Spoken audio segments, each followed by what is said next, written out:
Well, hello everyone. It is Monday, Martin Luther King Day. I hope that you were celebrating accordingly and remembering a great man, as I always do on this day. Um, just checking in to make sure that everybody is doing okay. So, none of you are here to tell me that you're doing okay or that you're not doing okay.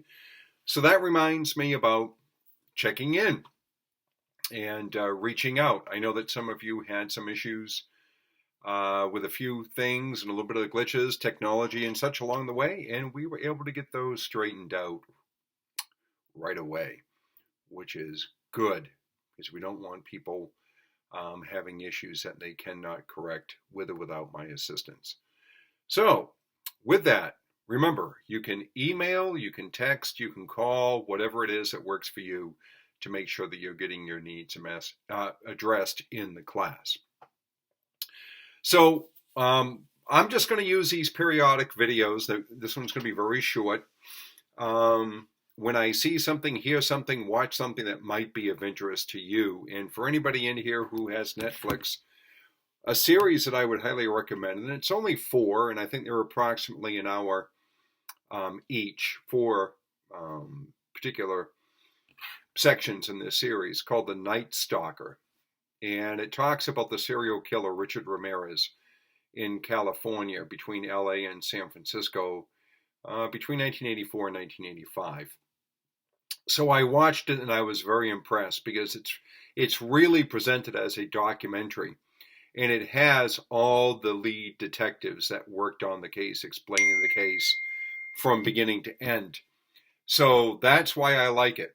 And another reason I like it is, this case was 3 or 4 years after I started in my policing career. So it was right before I got into detectives, and I can tell you that I'd like you to watch it if you have the opportunity, if you have the time. I'd like you to watch it because I think it encompasses so many things that we're going to cover in this class. When you look at Ramirez, the person, he has a history with his family, and it talks about how it was that he was abused by his father and or neglected by his mother. So you certainly have those environmental conditions and developmental conditions that come in to play here with his pattern of offending. But I have to tell you, as a detective and a career law enforcement officer, man, he made it hard because he abused all ages. He didn't kill everybody. He sexually assaulted many, including children. And he randomly killed in different areas. There was no set pattern. So this was a really hard case to try to grab onto, particularly back in 1984 and 1985, when forensics was limited the way that it was. We didn't have DNA, as an example. We didn't have the technology that we have today in our forensic studies. And I can tell you that if you watch it, you're going to be amazed because this guy, after he would kill people, he would leave lots of DNA behind. He would actually eat, drink, and do all sorts of bizarre things at the crime scene, which made it really interesting because you can't today, with our understanding of DNA technology and how it is that we use it in crime scenes, it's unbelievably difficult to comprehend that they weren't able to solve the case that much earlier because, again, they had to go back to how it was when I started. We didn't have these advantages. And you'll look at it and you'll see that this guy, Ramirez, was extremely careful. He wore gloves, and he only left one fingerprint behind when he adjusted a rear view mirror in one of the cars that he stole and used for his crime spree. And back then, you look at it, you look how they identified him and how they had to actually physically sit with multiple fingerprint cards to compare, the swirls and loops and bends and everything in a fingerprint pattern to try to identify who he was from that one fingerprint. Where today it's all automatic. if any of you get arrested, you go to a police station, you get fingerprinted, it's going to be on an automated system.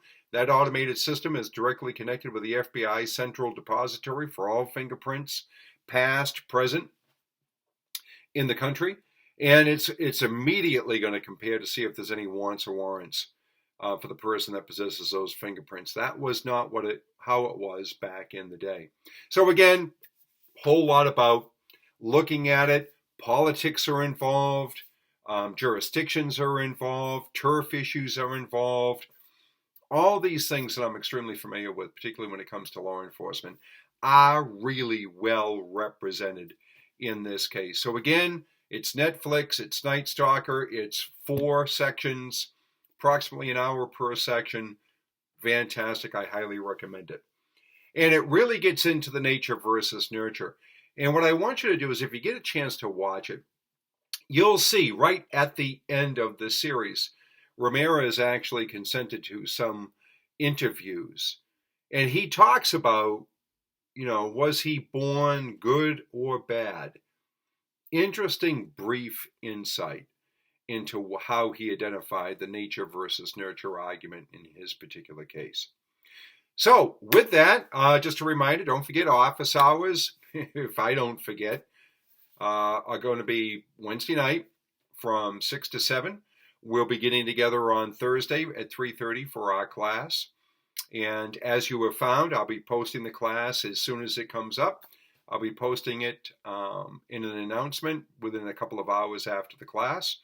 And then probably Wednesday, I'll be putting up Chapter 2 of the PowerPoint, Emmy-nominated PowerPoint presentation. So with that, again, happy Martin Luther King Day. Certainly a day for reflection. If you have the opportunity, see if you can see, his speech on the National Mall in 1963, the I Have a Dream speech, extremely moving. And if you're also interested, and I hope that you are, read his Letters from Birmingham Jail. Another great series of communications from a great man. So again, I will see all of you on Thursday. This is Doc Frost, signing off. Bye-bye.